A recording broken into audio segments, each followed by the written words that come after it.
Hi, this is Tutor Nick P, and this is Idiom 603.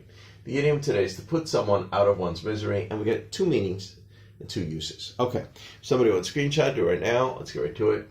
Here's the first one: to help an animal or person to end one's life through euthanasia, especially if the person or animal was terminal, meaning they were going to die anyway, and was just living in extreme pain. But sometimes this is still pretty controversial when it comes to humans. This is the earlier use dating back to the 1700s, and a typical example would be a horse that broke its leg in such a way that it could never heal and would live its life in misery if it could not stand. So the second meaning kind of comes from the idea of the first meaning. All right, let's continue. Now here's the second meaning: to end someone's feelings of suspense by giving them information he or she is waiting for. This use dates back to the 1920s and is often used in a humorous way. So the first one is more serious. The second one is in a more of a funny way. All right, let's continue. Here's our first example. The vet advised that her dog be put out of its misery because its disease is terminal and the animal is living in extreme pain. Could happen. Sometimes a vet may advise that.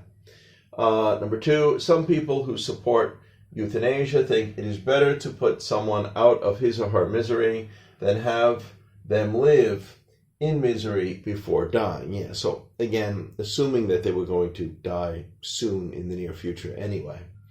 All right, number three. Now, of course, this 3 and 4 is for the second meaning. I know you are not supposed to tell anyone until tomorrow, but you should tell her now and put her out of her misery so she can finally calm down.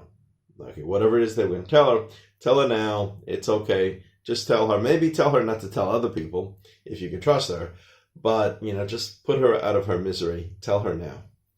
Number 4, she was finally put out of her misery this morning when she received her acceptance letter to that college.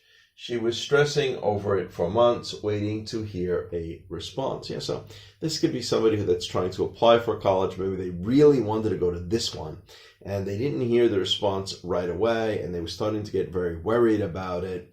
And, you could say it this way, kind of in a humorous way. Well, now she can finally relax. Now she at least finally got the answer, and luckily it was the answer she wanted. Anyway, I hope you got it. I hope it was clear. I hope it was very informative. Thank you for your time. Bye-bye.